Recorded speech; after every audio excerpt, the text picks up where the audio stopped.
Hallelujah. Praise the Lord.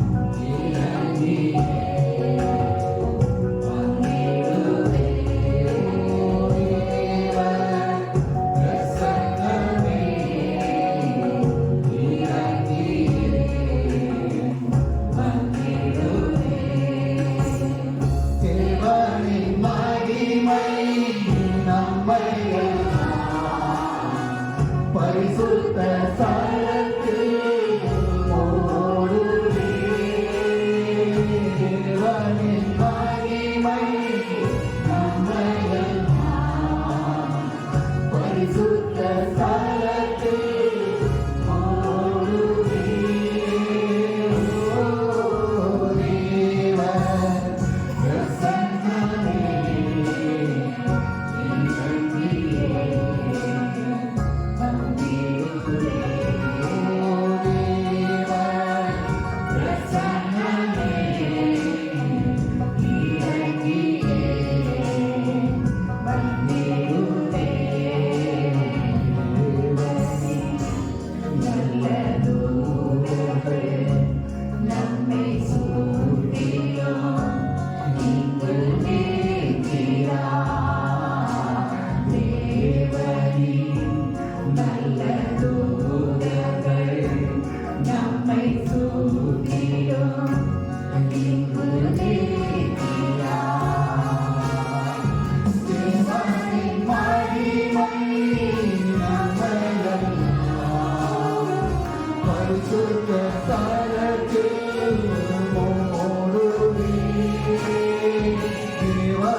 Amen.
பரிசுத்த ஸ்தலத்தில் மூடுவே.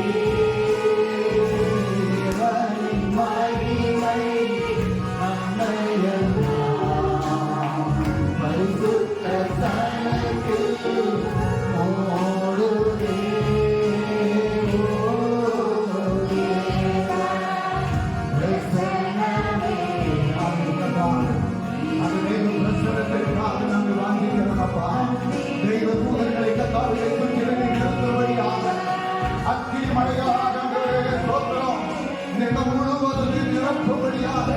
ஒவ்வொரு மக்களை நிரப்பும்படியாக வானத்தின் அபிஷேகத்தாலே பொழிந்தபடியாக ஒவ்வொரு உள்ளங்களை நாங்கள் நிரப்பும்படியாக ஒவ்வொரு இருதயத்தில் எண்ணங்களையும் கத்தருக்கு நேராக நிரப்பும்படியாக கத்தரை துதிப்பதற்கும் ஆராதிப்பதற்கும் கத்தருடைய நாமத்தை மகிமைப்படுத்துவதற்கும் பரிசுத்த ஆவியானவர் இந்த இடம் முழுவதையும் நீர் நிரப்பி ஒவ்வொரு உள்ளங்களையும் நிரப்பி எல்லா விதமான கசப்புகள் வைராக்கியங்கள் எல்லாம் மாற்றப்பட்டு தெய்வ பயத்தோடு தெய்வ மக்களோடு கத்தரை ஆராதனை செய்வதற்கு நடுக்கத்தோடு துறையோடு தெய்வ சமூகத்தில் நின்று கத்தரை துதிப்பதற்கு ஜீவனுள்ள தெய்வத்தை மகிமைப்படுத்துவதற்கு அந்த வானத்தின் அபிஷேகத்தினால் ஒவ்வொருவரையும் நீர் நிரப்பும்படியாக நீர் அதிகாலை நேரம் ஒவ்வொரு பிள்ளைகளையும் கத்தர் நிரப்பும்படியாக ஆவியானவர் நிரப்பப்படும்படியாக ஆவியானுடைய வல்லமையினால் நிரப்பப்படும்படியாக எல்லா விதமான தடைகள் மாற்றப்படும்படியாக உணர்வுள்ள ஜனங்களாக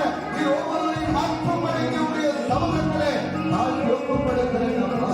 கத்தரை துதிப்பதற்கும் கத்தரை ஆராதிப்பதற்கும் நீர் செய்த நன்மைகளை நினைத்து உமக்கு நன்றி செலுத்துவதற்கும் நீர் சமூகத்தில் நாங்கள் வந்திருக்கிறோம்.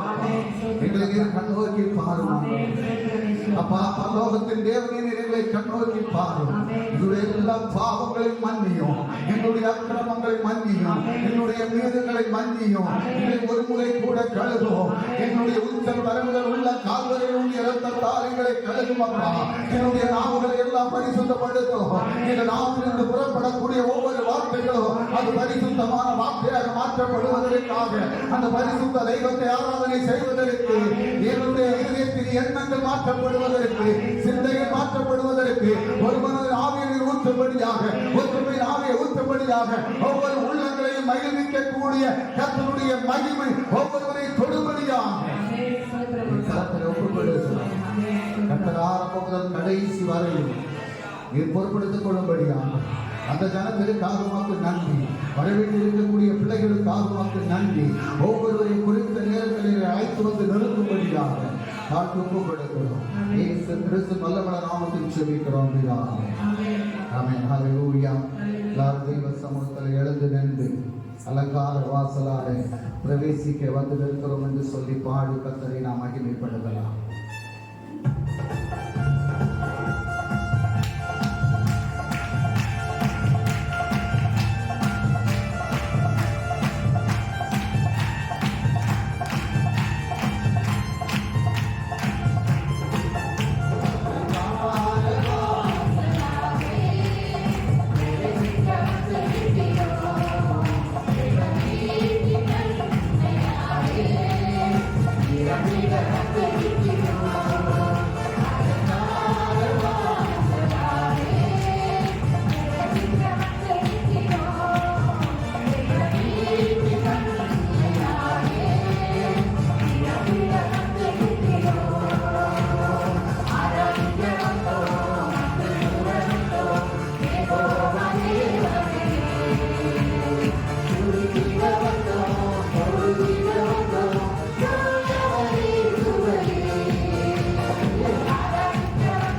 சமூகத்திலே கத்தாவர்கள் வந்திருக்கிறோம். ஆராதனையை ஏற்றுக்கொள்ளும்படியாக அப்பா இந்த ஆராதனையிலே மகிமைப்படும்படியாக ஒரு மனிதனை உயர்த்துவதல்ல கத்தாவே, ஜீவனுள்ள தெய்வத்தை உயர்த்தும்படியாக எங்களுக்காக பலியாக அவே தன்னுடைய உயிரை மாய்த்த இயேசுவை ஆராதிக்கிற மாட்டோம். ஆராதனையை ஏற்றுக்கொள்ள மாட்டோம். துதி கன மகிமையோமே முழு மனதோடு செலுத்துவோமே சம்பூரண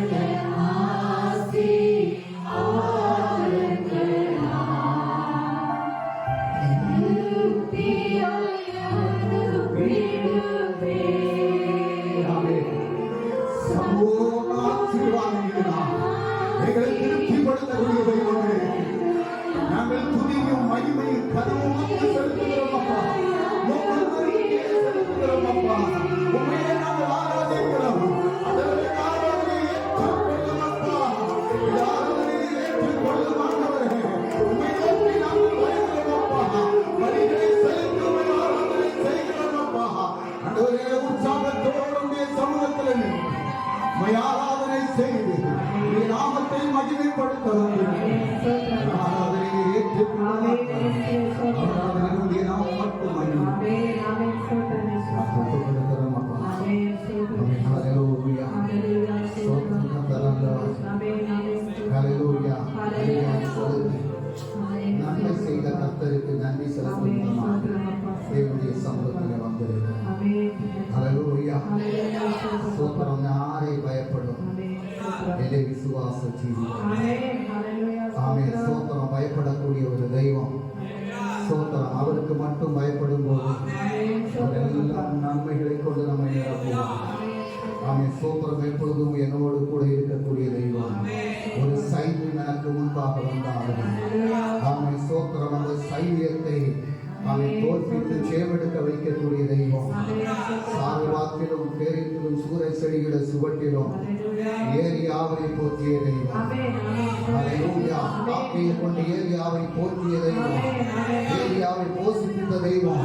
அவனை போஷிப்பதற்கு அவர் போதுமானவராக இருக்கிறார். அவனை ஸ்தோத்திரம். அநேகர் கருதும் என்று அநேகர் என்னை கருதுவார்கள் என்று நான் நினைத்தேன். அநேகர் எனக்கு உதவி செய்வார்கள் என்று நினைத்தேன். அவன் ஸ்தோத்திரமானால் ஒருவரையும் காணல. ஆமென். என்னுடைய பாரத்தால் தெய்வ சமூகத்திலே நான் கரைந்தேன். என்னுடைய பாரத்தால் நான் தெய்வ சமூகத்திலே சொன்ன போது அதோடைய அருகில் வந்து நீர் என்னை ஸ்தோத்திரம் ஸ்நேகத்தால் என்னை ஆசுவாசப்படுத்துகிறார். எல்லாரும் எங்களை விட்டு தூர விலகி போனார். எங்களை விட்டு தூர விலகி போகாத ஒரு அன்பு, இயேசு கிறிஸ்துவினுடைய அன்பு என்பதை ஆமென். நாளையை குறித்து நாங்கள் பாரப்படாதவர்கள், இனி அதிக நாட்கள் இல்லை என்பதை நாங்கள் அறிந்து கொண்டு காகல தொனி கேட்கக்கூடிய சத்தம் நாங்கள் கேட்கும்படியாக அதற்காக எங்களை ஆயத்தப்படுத்தும்படியாக 10 கன்னிகைகளிலே 5 பேர் ஆயத்தத்தோடு இருந்தது போல, விளக்கோடும் எண்ணெயோடும் இருந்தது போல அப்பா உன்னுடைய வருகைக்காக நாங்கள் காத்திருக்கக்கூடிய பிள்ளைகளாக நிலையை மாற்றும் என்று சொல்லி அந்த பாடலை பாடி நாம் கர்த்தரை மகிமைப்படுத்தலாம். Thank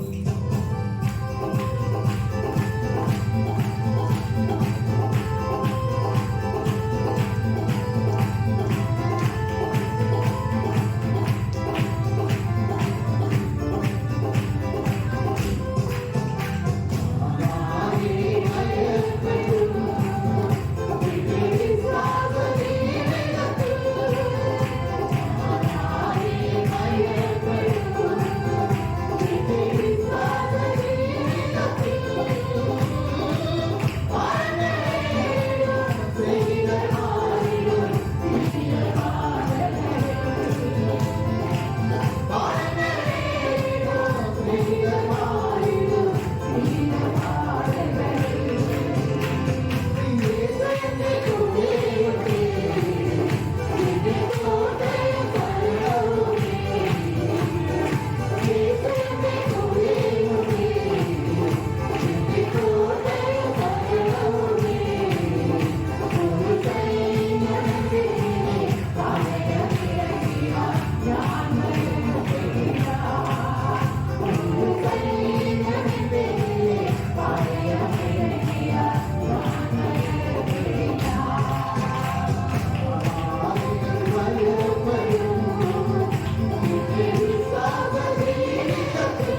பராக்கிரமசாலியே என்று அழைத்தார். சோத்திரம். ஒன்றுக்கு உதவாதபடி இருந்த கிதியோனை பார்த்து தேவன் சொன்னார், நீ பராக்கிரமசாலி என்று சொன்னான். என் வீட்டிலே நான் சிறியவன், எனக்கு போதிய வசதிகள் கிடையாது, என்னை பராக்கிரமசாலி என்று சொல்வதற்கு நான் தகுதி இல்லாதவன். அல்லேலூயா. கர்த்தர் சொன்னார், இந்த சேனையை எதிர்த்து ஜெயிப்பதற்கு உன்னை ஒரு பராக்கிரமசாலியாக நான் தெரிந்து கொண்டிருக்கிறேன் என்று சொன்னார். அவன் ஒவ்வொருவரையும் ஒரு பராக்கிரமசாலியாக தெரிந்து கொண்டிருக்கிறார் என்பதை நாம் அறிந்து கொண்டு அவருடைய கிருபைக்காக வாஞ்சிக்கக்கூடிய பிள்ளைகள், ஒவ்வொரு நாளும் அதிகாலை நேரத்தில் எழுந்து அவருடைய கிருபைக்காக காத்திருக்கக்கூடிய பிள்ளைகளாக, ஒவ்வொரு நாளும் நான் நிற்பது நிர்மூலமாகாமல் இருப்பது உடைய சுத்த கிருபை நான் என்பதை அறிந்து கொண்டு என்னுடைய பலவீன நேரங்களில் அவர் எனது அரணம் என்னுடைய கோட்டையும் உயர்ந்த அடைக்கலமாய் இருக்கக்கூடிய தேவன் என்று சொல்லி நான் என்னுடைய கிருபையினால் என்னுடைய சத்துருக்களை நாங்கள் அழிக்கிறேன். ஆமென். ஸ்தோத்திரம். அந்த பலமுள்ள கோட்டையாக இருக்கக்கூடிய தேவன் நமக்கு பாடி ஆராதிக்கலாம். Yeah.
எனவே கோட்டை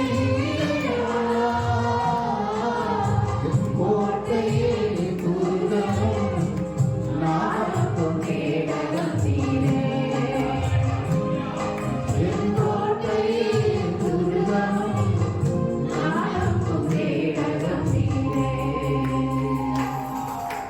கிருபையில்லாத வாழ முடியாதையா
ஒவ்வொரு நாளும் அதிகாலையிலே கர்த்தாவை எழுந்து அந்த கிருபைக்காக வாஞ்சிக்கப்படுவதாக அந்த கிருபையை நிறைவேற்றும்படியாக ஒவ்வொரு நாளும் எங்களை கர்த்தாவை சோதர மகிழ்ச்சியோடு நடத்துவதற்கு புதிய சபையிலே புதிய கிருபையை பெற்றுக் கொள்வதற்கு எங்களை ஆயத்தப்படுத்திக் கொள்ள இதுவரை செய்யும்படியாக நீங்கள் கருத்துரை எங்களை ஒப்புக் கொடுக்கிறோம் அப்பா.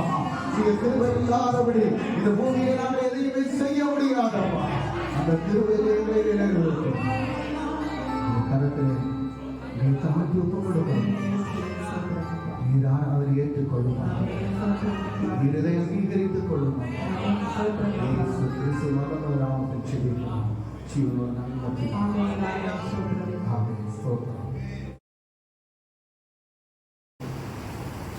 ஒரு கிறிஸ்தவ குடும்பம் ஆசீர்வதிக்கப்பட வேண்டும் என்றால் அந்த குடும்பம் எப்படி இருக்க வேண்டும் என்பதை குறித்து வேத புஸ்தகத்தின் அடிப்படையில் சில காரியங்கள், நிறைய காரியம் உண்டு, ஆனால் எல்லா காரியத்தையும் இன்றைக்கு சொல்ல முடியாது. சில காரியங்களை நான் உங்களோடு பகிர்ந்து கொள்ள ஆசைப்படுகிறேன். ஒரு கிறிஸ்தவ குடும்பம் ஆசீர்வாதத்தோடு காணப்பட வேண்டும் என்றால் அந்த குடும்பம் எப்படி இருக்க வேண்டும் என்பதை குறித்து நாம் தெளிவாக வேத வசனத்தின் மூலமாக தெரிந்து கொள்ளலாம். ஸ்தோத்திரம். எல்லாரும் கண்களை மூடி ஒரு நிமிடம் ஜெபிக்கலாம். எங்களை நேசிக்கும் அன்பு தகப்பனே, நாங்கள் விரும்புகிற ஆசீர்வாதத்தை, நாங்கள் விரும்புகிற சமாதானத்தை, சந்தோஷத்தையும் நாங்கள் பெற்றுக்கொள்ள முடியாதபடி இருப்பதற்குரிய தடைகள் என்ன என்பதை நாங்கள் இன்று வேத வசனத்தின் மூலமாக அறிந்து கொண்டு எங்களை கர்த்தருடைய சமூகத்தில் ஒப்பு கொடுத்து கர்த்தர் சொல்லக்கூடிய வார்த்தையின்படி நடந்து அந்த ஆசீர்வாதங்களை சுதந்தரித்துக் கொள்ள கர்த்தர் எங்களுக்கு கிருபை செய்யும்படியாக தகப்பனே, இந்த வார்த்தைகள் ஒவ்வொன்றும் அது ஜீவன் உள்ளது என்பதை நாங்கள் அறிந்து கொண்டு அந்த ஜீவன் உள்ள வார்த்தைகளை நாங்கள் உட்கொள்வதற்கு கர்த்தர் எங்களுக்கு கிருபை செய்யும். ஆண்டவரே, இந்த வருடம் முழுவதும் எங்கள் வாழ்க்கை ஆசீர்வாதத்தோடு காணப்பட எங்களுடைய கர்த்தாவே சரீரம் ஆண்டவரே ஆமென் பலனற்று போகாதபடி பலத்தோடு சக்தியோடு வாழ எங்களுடைய குடும்பங்களிலே தெய்வீக சமாதானம் உண்டாகும்படியாக, பிள்ளைகளுடைய வாழ்க்கையிலே ஆமென் சமாதானம் உண்டாகும்படியாக, பிள்ளைகளுடைய படிப்பு காரியங்கள் ஆசீர்வதிக்கப்படும்படியாக, திருமண காரியங்கள் நடக்கும்படியாக, குழந்தை செல்வத்திற்காக காத்திருக்கக்கூடிய பிள்ளைகளுக்கு குழந்தை செல்வங்களை பெற்றுக் கொள்வதற்காக ஆண்டவரே ஸ்தோத்திரம், இந்த வருடத்திலே நாங்கள் அதை பெற்றுக் கொள்வதற்கு எங்களுக்கு ஆண்டவரே நீர் உதவி செய்யும்படியாக இன்றைக்கு நாங்கள் கேட்கக்கூடிய வார்த்தைகளை நாங்கள் உட்கொண்டு அதன்படி நடந்து அதை இந்த வருடத்தினுடைய இறுதிக்குள்ளாக நாங்கள் சுதந்திரித்துக் கொள்வதற்கு கர்த்தர் கிருபை செய்யும்படிக்கு உங்களுடைய கரத்தில் எங்களை தாழ்த்தி ஒப்புக்கொடுக்கிறோம். கர்த்தர் எங்களோடு பேசும், நாங்கள் கேட்கிறோம். அப்பா, அடியனை மறைத்து நீர் வெளிப்படும்படியாக உடைய கரத்தில் ஒப்புக்கொடுக்கிறோம். இயேசு கிறிஸ்து வல்லபல நாமத்தில் ஜெபிக்கிறேன் பிதாவே, ஆமென். ஸ்தோத்திரம். ஒரு கிறிஸ்தவ குடும்பம் ஆசீர்வாதத்தோடு சமாதானத்தோடு இருக்க வேண்டும் என்றால் என்ன செய்ய வேண்டும் என்று நமக்கு சில காரியங்களை நம்ம வேத வசனத்தின் மூலமாக பார்க்கலாம். முதலாவது என்ன செய்யணும் அப்படின்னு சொன்னால், ஒரு குடும்பம் ஆசீர்வாதத்தோடு இருக்கணும், சமாதானத்தோடு இருக்கணும், சந்தோஷத்தோடு இருக்கணும் அப்படின்னு சொன்னால் அந்த குடும்பத்தில் ஜெபம் உண்டாகும். ஸ்தோத்திரம். ஜெபந்தான் ஏற்றமும் பிரதானப்பட்டது. ஸ்தோத்திரம். கேளுங்கள் அப்பொழுது உங்களுக்கு கொடுக்கப்படும். நம்ம கேட்டாதான் கிடைக்கும், கேட்கலன்னா கிடைக்காது. ஸ்தோத்திரம். இன்றைக்கு பாருங்க, நிறைய பிள்ளைகளை நம்ம பார்த்தோம் அப்படின்னு சொன்னால், வாலிப பிள்ளைகள் இன்றைக்கு வாலிப வயசுல வழி தவறி போகக்கூடிய அநேக பிள்ளைகளை நம்ம பார்க்குறோம், நம்முடைய கண்கள் கொண்டு பார்க்கிறோம். ஸ்தோத்திரம். அநேக பிள்ளைகள் அபகடத்தில் இறந்து போகிறாங்க. நேற்றைக்கு கூட ஜெயராம் பிரதர் சொன்னார், 2 பேர் அவங்க ஊரில் ஆமாம் அந்த பொங்கலுக்காக போகும்போது பைக்கில் போயிருக்கிறாங்க. 2 பேரும் தண்ணி அடித்து பைக் ஓட்டிட்டு போய் 2 பேருமே மரணப்பட்டிருக்கிறாங்க. நான் கடந்த நாளில் நான் இதில் மொபைலில் பார்த்துட்டு இருக்கிற ஒரு பையன் அப்படி வண்டி அப்படி மெயின் ரோட்டில் வேகமாக தலையில் ஹெல்மெட்டும் இல்லாத போயிட்டு இருக்கிறான். அவனுக்கு முன்னாடி ஒரு சகோதரி வண்டி ஓட்டிட்டு போயிட்டு இருக்கிறாங்க. அதை அவன் ஓவர்டேக் பண்ணுறதுக்கு இந்த பக்கம் எடுக்கிறான். அங்கேருந்து ஒரு பஸ்ஸு இன்னொரு வண்டி ஓவர்டேக் பண்ணி இங்கே வந்து இவன் நேர அந்த பஸ்ஸில் நேர முன்னாடி கொண்டு விடுறான், ஸ்பாட்லேயே அவுட்டு.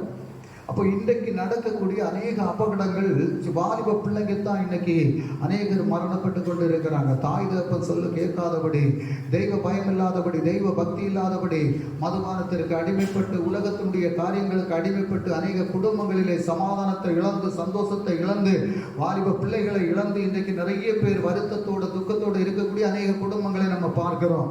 அப்போ வசனம் சொல்லுது என்ன அப்படின்னு சொன்னா, ஜெபிக்கக்கூடிய குடும்பத்திற்கு கர்த்தருடைய பாதுகாப்பு உண்டாகும். அது முதலாவது நம்ம வேத புஸ்தகத்தை நம்ம பார்த்தோம் அப்படின்னு சொன்னா, யோபு என்ன ஸ்தோத்திரம் ஒரு நீதிமான் அப்படின்னு சொல்லி வசனத்தில் எழுதப்பட்டிருக்கிறது. யோபு நீதிமான்.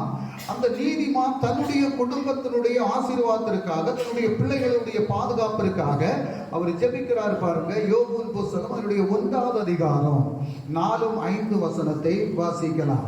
யோபு 1வது அதிகாரம் 4-5 வசனத்தை வாசிக்கலாம். அவனவன் தன் நாளிலே தன் வீட்டிலே விருந்து செய்து தங்கள் 3 சகோதரிகளை தங்களோடு போஜனம் பண்ணும்படி அழைப்பார்கள். விருந்து செய்கிற அவர்களுடைய நாள் முறை முடிகிற போது யோபு, ஒருவேளை என் குமாரர் பாவம் செய்து தேவனை தங்கள் இருதயத்திலே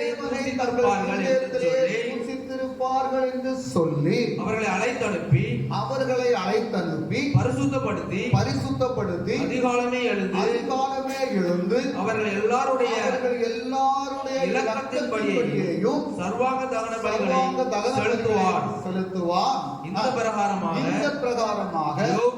யோபு அந்நாட்களிலெல்லாம் செய்து வருவார். ஸ்தோத்திரம். வேத புஸ்தகத்திலே யோபு ஒரு நீதிமான் அப்படின்னு சொல்லி போட்டிருக்கு. ஸ்தோத்திரம். அப்ப அவன் உத்தமனும் சன்மார்க்கனும் அப்படின்னு சொல்லி போட்டிருக்குது. அந்த உத்தமனும் சன்மார்க்கனுமா இருக்கக்கூடிய அந்த யோபு தன்னுடைய பிள்ளைகளுடைய வாழ்க்கையிலே பாவம் புகுந்து விடாதபடி தன்னுடைய பிள்ளைகள் வழிதவறி போகாதபடி இருப்பதற்காக அந்த பிள்ளைகள் ஒன்று சேர்ந்து அவங்க சில நேரத்துல திராட்சரசம் அருந்தி அவங்க சாப்பிட்டு கொண்டு இருக்கும்போது சில நேரத்துல கர்த்தரை தூசித்திருப்பார்களோ, அவர்களுடைய இருதயத்திலே தூசித்திருப்பார்களோ என்று நினைத்து அந்த பிள்ளைகளுக்காக ஜெபம் செய்து அவர் என்ன செய்யறாரா? பலிகளை செலுத்துகிறாரா? ஸ்தோத்திரம். இன்றைக்கு எத்தனை குடும்பத்திலே பிள்ளைகளை கூப்பிட்டு பிள்ளைகளுக்காக நம்ம ஜெபிக்கிறோம். ஸ்தோத்திரம். நம்ம பிள்ளைகளுக்காக நம்ம ஜெபிக்கக்கூடியவங்க எல்லாருக்கும் குழந்தைகள் இருக்குது இல்லையா? இந்த குழந்தைகளை கர்த்தர் கொடுத்திருக்கிறாரு. ஆனா அந்த குழந்தைகள் நல்ல வழியில நடக்கணும் அப்படின்னு சொன்னா அதற்கு உத்தரவாதம் யாரு? தாயும் தகப்பனும் தான் உத்தரவாதி. அப்ப தாயும் தகப்பனும் அந்த குழந்தைகள் நல்வழிப்படுத்தப்பட வேண்டும் என்றால், அந்த பிள்ளைகள் கர்த்தருடைய பாதுகாப்புல இருக்க வேண்டும் என்றால், அந்த பிள்ளைகளுடைய எதிர்காலம் ஆசீர்வதிக்கப்பட வேண்டும் என்றால், அந்த பிள்ளைகளுடைய வாழ்க்கை கர்த்தருக்கு பிரியமானதாக மாற்றப்பட வேண்டும் என்றால், அந்த பிள்ளைகளை நாம் என்ன செய்யணுமா? கூட்டி வைத்து அந்த பிள்ளைகளோடு இருந்து நம்ம ஜெபிக்கணும். ஹல்லேலூயா. அந்த பிள்ளைகளுக்கு வேத வசனத்தை சொல்லி கொடுக்கணும். ஸ்தோத்திரம். அந்த பிள்ளைகளோடு இருந்து நம்ம ஜெபிக்கணும். என் பிள்ளைகள் என்ன ஆகணும் அப்படின்னு சொல்லி நம்முடைய இருதயத்துல ஒரு வாஞ்சை இருக்கணும். ஸ்தோத்திரம். லண்டன்ல இருந்து வந்த சகோதரி சினி 2 ஆண் பிள்ளைகளை கர்த்தர் கொடுத்தார். ஆனா அவங்க ஒவ்வொரு நாளும் அந்த குழந்தைகளுக்காக ஜெபிக்கும் போது அந்த குழந்தைகள் என்ன ஆக வேண்டும் என்று தேவனுடைய சமூகத்துல சொல்லி ஜெபிக்க ஆரம்பிச்சாங்க. அவங்களுடைய ஜெபம் தேவனுடைய சமூகத்துல கேட்கப்பட்டு அந்த 2 பிள்ளைகளும் கர்த்தருக்கு பயப்படக்கூடிய பயத்தோடு இன்றைக்கு அவங்க லண்டன்ல வேலை பார்க்கக்கூடிய விதத்துல கர்த்தர் மாற்றி இருக்கிறார். அப்ப நம்முடைய பிள்ளைகள் என்ன ஆக வேண்டும் என்று நாம் விரும்புவதை கர்த்தர் செய்ய வேண்டும் என்றால், முதலாவது அந்த குழந்தைகளுக்கு நம்ம எதை கொடுக்க வேண்டுமோ அதை கொடுக்கணும். ஸ்தோத்திரம். ஆமே. நம்ம கடையில போய் நல்ல ஆகாரத்தை வாங்கி கொடுக்கிறோம், விதவிதமான ஆகாரத்தை வாங்கி கொடுக்கிறோம். இன்னைக்கு விதவிதமான ஆகாரத்தை வாங்கி கொடுத்தாலும் கூட சில பிள்ளைகளுக்கு வேண்டாம். ஸ்தோத்திரம். ஹல்லேலூயா. இன்னைக்கு பசிக்கு ஆகாரத்தை வாங்கி கொடுத்தா பிள்ளைகளுக்கு ஆகாரம் சாப்பிடுறதுக்கு மனசு இல்லை. ஏன்னா பிள்ளைகளுக்கு பசி இல்லை. அன்றைக்கு ஆகாரத்துக்கு வழி இல்லாம இருந்தோம். நான் எல்லாம் ஒரு ஆகாரத்துக்கு வழி இல்லாம இருந்தோம் தான். ஸ்தோத்திரம். ஆனா இன்றைக்கு என்னுடைய தலைமுறையில் என்னுடைய பிள்ளைகளுக்கு நமக்கு விதவிதமா ஆகாரம் இருந்தும் அதை சாப்பிட முடியல. ஸ்தோத்திரம். அப்ப நம்முடைய பிள்ளைகளுடைய வாழ்க்கை ஆசீர்வதிக்கப்பட வேண்டும் என்றால் அதனுடைய உத்தரவாதி யார் அப்படி சொன்னா தாயும் தகப்பனும். நீங்க என்ன செய்யணும் அப்படின்னா அந்த பிள்ளைகளுக்காக தெய்வ சமூகத்துல ஒவ்வொரு நாளும் அதிகாலையில பிள்ளைகளுக்காக ஜெபிக்கக்கூடியவங்களா நீங்க மாறும் போதுதான் தேவனுடைய கிருபையை பெற்றுக்கொள்ள முடியும். அதிகாலையில என்னை தேடுகிறவன் என்னை கண்டடைவான் என்று வசனம் சொல்கிறது என்றால், அதிகாலையிலே பிள்ளைகளை அழைத்துக் கொண்டு உட்கார வச்சு அந்த பிள்ளைகளுக்கு வேண்டிய போஜனமா இருக்கக்கூடிய வேத வசனத்தை சொல்லிக் கொடுத்து அந்த குழந்தைகளுக்காக ஜெபித்து அந்த குழந்தைகளை ஸ்கூலுக்கு அனுப்பும் போது எந்த ஆபத்துகளும் பிள்ளைகளை அணுகாதபடியும் எந்த துஷ்ட சக்திகளும் பிள்ளைகளை அணுகாதபடியும் கர்த்தர் பாதுகாப்பை கொடுப்பார். ஹல்லேலூயா. அப்ப யோபு அதைத்தான் செய்தார். யோபு செய்ததை வசனத்தின் மூலம் நமக்கு வெளிப்படுத்தக்கூடிய காரியத்தை நாம் கேட்டு அதன்படி செய்யும் போது நம்முடைய வாழ்க்கையில நம்முடைய பிள்ளைகளுடைய வாழ்க்கையில ஒரு மாற்றம் உண்டாகும். ஹல்லேலூயா. அப்ப பிள்ளைகளுடைய வாழ்க்கையில மாற்றம் உண்டாக வேண்டும். பிள்ளைகளுடைய வாழ்க்கை ஆசீர்வதிக்கப்பட வேண்டும். பிள்ளைகளுடைய வாழ்க்கை பாதுகாக்கப்பட வேண்டும். இந்த பிள்ளைகள் நிமித்தம் குடும்பத்தில் போராட்டங்கள் வரக்கூடாது. இந்த பிள்ளைகள் நிமித்தம் குடும்பத்தில் பிரச்சனைகள் வரக்கூடாது அப்படின்னு நம்ம விரும்புறோம். அப்படி சொன்னா முதல்ல பிள்ளைகளுக்காக என்ன செய்யணும்? பிள்ளைகளை தேவ சமூகத்தில் ஒப்பு கொடுத்து ஜெபிக்கணும். ஹல்லேலூயா. அப்போஸ்தலர் பிரவர்த்தி அதனுடைய 10வது அதிகாரம் 1-2 வசனத்தை வாசிக்கலாம். அப்போஸ்தலர் பிரவர்த்தி 10வது அதிகாரம். இத்தாலியா பட்டாளம் எண்ணப்பட்ட பட்டாளத்திலே 100க்கு அதிபதியாகிய கொர்நேலியு என்னும் பேர் கொண்ட ஒரு மனுஷன் செசரியா பட்டணத்திலே இருந்தான். அவன் தேவ பக்தி உள்ளவனும் தன் வீட்டாரோடும் தேவனுக்கு பயந்தவனுமாயிருந்து, அவன் தேவ பக்தி உள்ளவன் ஒண்ணு. இரண்டாவது என்ன சொல்லி இருக்கு? தன் வீட்டார் அனைவரோடும் தேவனுக்கு பயம். அப்ப என்ன? ஒரு குடும்பம் இருக்குதுன்னு சொன்னா அந்த குடும்பத்துல இருக்கக்கூடியவங்க அத்தனை பேரும் கர்த்தருக்கு பயப்படக்கூடியவங்களா மாறணும். ஹல்லேலூயா. ஸ்தோத்திரம். ஒரு குடும்பம் இருக்குது அப்படின்னு சொன்னா அந்த குடும்பம் முழுவதும் ரட்சிப்பை பெற்றுக் கொள்ளணும். ஒரு குடும்பத்துல கணவன் மனைவி பிள்ளைகள் இருக்குதுன்னு சொன்னா அந்த குடும்பம் முழுவதும் ரட்சிப்பை பெற்றுக்கொண்டு தேவனுடைய சமூகத்துல ஜெபிக்கணும். இன்னைக்கு எத்தனை குடும்பத்துல கணவன் ரட்சிக்கப்படாதபடி இருக்கக்கூடியது எத்தனை குடும்பம் இருக்குது? எத்தனை குடும்பத்துல மனைவி ரட்சிக்கப்படாதபடி இருக்கிறாங்க. மனைவி ரட்சிக்கப்படல, கணவன் ரட்சிக்கப்படல, பிள்ளைகள் ரட்சிக்கப்படல அப்படி சொன்னா அதற்கு உத்தரவாதம் எடுத்து தெய்வ சமூகத்தில் இருந்து ஜெபிக்கணும். ஆமென். 2025 முடிவதற்குள்ளாக இந்த இடம் முழுவதும் சேர் காலி இல்லாதபடி அத்தனை சேர்களை ஆத்துமாக்களை கொண்டு கர்த்தர் நிரப்பணும் அப்படி சொன்னா ஒவ்வொரு குடும்பமும் ரட்சிக்கப்படணும். ஒவ்வொரு குடும்பத்துல யார் யார் இருக்கிறாங்களோ பிள்ளைகளுக்காக தெய்வ சமூகத்தில் ஜெபிக்கக்கூடிய மனோபாவம் உங்களுக்கு வரும்போது, அந்த பிள்ளைகளை தெய்வ சமூகத்தில் ஒப்பு கொடுத்து ஜெபிக்கும் போது அந்த பிள்ளைகள் மனம் திரும்பும். தாய் தகப்பன் ஆமென் ஸ்தோத்திரம் தெய்வ சமூகத்துல அவங்க வரல அப்படி சொன்ன அந்த தாய் தகப்பனுக்காக நீங்க ஜெபிக்கும் போது தாய் தகப்பன் வருவாங்க. அல்லேலூயா. இங்க கொர்நேலியு சொல்றாரு பாருங்க, தன் வீட்டார் அனைவரோடும் தேவனுக்கு பயந்திருந்து ஜனங்களுக்கு மிகுந்த தான தர்மங்களை செய்து எப்பொழுதும் தேவனை நோக்கி ஜெபம் பண்ணி கொண்டிருந்தான். ஸ்தோத்திரம். யோபுனுடைய வாழ்க்கையை நம்ம பார்த்தோம். யோபுக்கு எந்த குறைவும் கிடையாது. அவன் சன்மார்க்கனும் உத்தமனுமா இருக்கிறான். ஆனாலும் அவன் பிள்ளைகளுக்காக அவன் தெய்வ சமூகத்தில் ஜெபிக்கிறான். இங்கே 100க்கு அதிபதியா இருக்கக்கூடிய, ஒன்றுக்கு குறைவில்லாதபடி இருக்கக்கூடிய ஒரு கொர்நேலியு என்ன செய்யறார் அப்படி சொன்னா, குடும்பத்தார் அனைவரோடும் தேவனை துதித்துக் கொண்டிருந்தான் எல்லா நேரமும். ஸ்தோத்திரம். என்ன செய்து இருந்தாரு? எப்பொழுதும் தேவனை நோக்கி ஜெபம் செய்து கொண்டிருந்தார். இப்ப நம்ம என்ன செய்யறோம் அப்படின்னா, நம்ம என்ன செய்யறோம்? ஒரு அரை மணிக்கூர் நம்ம ஜெபிச்சோம் அப்படின்னு சொன்னா அதோட நமக்கு வேலை முடிஞ்சு போச்சு. ஆனா ஒரு நாளைக்கு 3 மணிக்கூர் 4 மணிக்கூர் நம்ம இதுக்குள்ளால இருப்போம். ஸ்தோத்திரம். இதுல என்ன இல்லாம இருக்குன்னா இந்தோ கிராமம் அந்த கிராமம் இந்த கிராமம் எல்லா கிராமம் இதுக்குள்ளால இருக்குது. அதை பார்க்கறதுக்கு நம்ம 3-4 மணிக்கூர் செலவு பண்ணுவோம். ஸ்தோத்திரம். இனி செலவுங்க டிவிக்கு முன்னால போய் அதுக்கு முன்னால மணிக்கூர் கணக்கில் இருக்கும். இப்ப எங்க பிள்ளைகளும் அப்படிதான், எங்க பேர பிள்ளைகளும் அப்படிதான் நடக்குது. எனக்கு அதெல்லாம் பிடிக்கவே இல்லை. நான் எவ்வளவோ நான் சொல்லத்தான் செய்யறேன். டிவியும் வச்சு கொடுக்காதுங்க, மொபைல் போனையும் கொடுக்காதுங்க. பிள்ளைகளை நம்ம தான் கெடுக்கிறோம். ஸ்தோத்திரம். என்ன வந்த உடனே நமக்கு தொந்தரவு இருக்கக்கூடாதுன்னு சொல்லி மொபைல் போனையும் டிவியும் வச்சு கொடுத்தோம்னு சொன்னா நாளைக்கு தொந்தரவு நமக்கு தான். இன்னைக்கு நமக்கு தொந்தரவு வரக்கூடாதுன்னு சொல்லி நம்ம என்ன செய்யறோம்? டிவியை வச்சு கொடுக்குறோம், இல்லைன்னா மொபைல் போனை வச்சு கொடுக்குறோம். மொபைல் போனை பார்த்தாதான் பிள்ளைகள் சாப்பிடணும்னு சொல்லி அதை நம்ம செய்யறோம். ஆனா நாளைக்கு இதை விட தொந்தரவு நமக்கு வரும். ஸ்தோத்திரம். அப்ப அதை தவிர்க்கணும் அப்படி சொன்னா இப்பவே நம்ம என்ன செய்யணும்? பிள்ளைகளை நம்ம கண்ட்ரோலுக்குள்ளால கொண்டு வரணும். ஸ்தோத்திரம். அதனால நம்ம என்ன செய்யணும்? தெய்வ சமூகத்துல நம்ம ஒப்பு கொடுத்து நம்ம ஜெபிக்கணும். குடும்பத்தார் சேர்ந்திருந்து தெய்வ சமூகத்துல ஜெபிக்க ஆரம்பிக்கும் போது ஒரு பெரிய விடுதலையை காண முடியும், ஒரு பெரிய மாற்றத்தை காண முடியும். ஆமென். ஸ்தோத்திரம். இதுவரையிலும் இல்லாத ஒரு மாற்றத்தை நம்ம காண வேண்டும் என்றால் கர்த்தருடைய சமூகத்துல ஒவ்வொருவரும் பிள்ளைகளுக்காக, ஆமென், நம்முடைய குடும்பத்தினுடைய காரியங்களுக்காக, நம்முடைய குடும்பத்தில் ரட்சிக்கப்படாதபடி இருக்கக்கூடியவங்களுக்காக, ரட்சிப்பை பெற்றுக் கொள்வதற்காக, பிள்ளைகளுடைய வாழ்க்கை சரிபடுத்தப்படுவதற்காக, பிள்ளைகளுடைய வாழ்க்கை பாதுகாக்கப்படுவதற்காக தேவனுடைய சமூகத்திலே ஜெபிக்கக்கூடிய குடும்பமா மாறணும். அல்லேலூயா. சங்கீத புத்தகம் 143வது சங்கீதம் 8 முதல் 11 வரை உள்ள வசனத்தை வாசிக்கலாம். 143வது சங்கீதம் 8 முதல் 11 வரை உள்ள வசனம். அதிகாலையிலே கிருபையை கேட்க பண்ணும். அதிகாலையிலே சங்கீதக்காரன் தாவீது சொல்றாரு பாருங்க, என்ன சொல்றாரு? அதிகாலையிலே உமது கிருபையை கேட்க பண்ணும். உம்மை நம்பி இருக்கிறேன். நான் நடக்க வேண்டிய வழியை எனக்கு காண்பியும். உம்மிடத்தில் என் ஆத்துமாவை உயர்த்துகிறேன். ஸ்தோத்திரம். அப்ப அதிகாலையில போய் தேவனுடைய சமூகத்துல காத்திருந்து நான் நடக்க வேண்டிய வழி எனக்கு காண்பித்து தாருன்னு கர்த்தருடைய சமூகத்துல காத்திருக்கணும். காத்திருந்தாதான் நம்ம நடக்க வேண்டிய வழி அவர் காட்டுவாரு. அப்பதான் நம்முடைய வழியை நேராக நடத்துவாரு. ஸ்தோத்திரம். நம்முடைய பிள்ளைகளுடைய வாழ்க்கை நேராக நடத்தப்படும். அப்ப அதிகாலையிலே தேவனுடைய சமூகத்துல காத்திருக்கணும். ஆனா நம்ம எத்தனை மணிக்கு எந்திப்போம்? ஹல்லேலூயா. எத்தனை மணிக்கு எந்திப்போம்? அதிகாலையிலே எந்திக்கணுமா? பண்டத்தை ஆட்கள் எல்லாம் என்ன செய்வாங்க தெரியுமா? காலையில் 4 மணிக்கு எந்திப்பாங்க.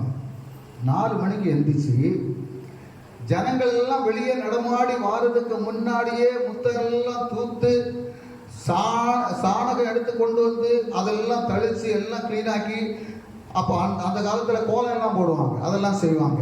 இன்னைக்கு எந்த வீட்லேயாவது அது நடக்குதா? எந்த வீட்லேயாவது அது நடக்குதா? இன்னைக்கு ஒரு வீட்லேயும் நடக்கல. ஸ்தோத்திரம். நம்ம எந்திக்கிறதே எத்தனை மணிக்கு எந்திக்கிறோம்?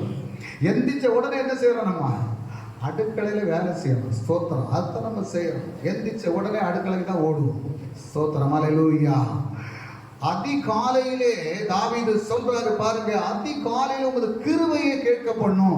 அப்ப அதிகாலையில எந்திரிச்ச உடனே தேவனுடைய சமூகத்துல நம்ம காத்திருந்து அவருடைய கிருபையை பெற்றுக் கொள்வதற்காகவும், அடுத்து பாருங்க, நான் யாரை நம்பி இருக்கிறேன்? உம்மை நம்பி இருக்கிறேன். அடுத்தது, நான் நடக்க வேண்டிய வழியை எனக்கு காண்பியும். அப்ப அதிகாலையில் அவருடைய சமூகத்துல காத்திருந்தாதான் நம்ம நடக்க வேண்டிய வழியை அவர் காண்பிப்பார்.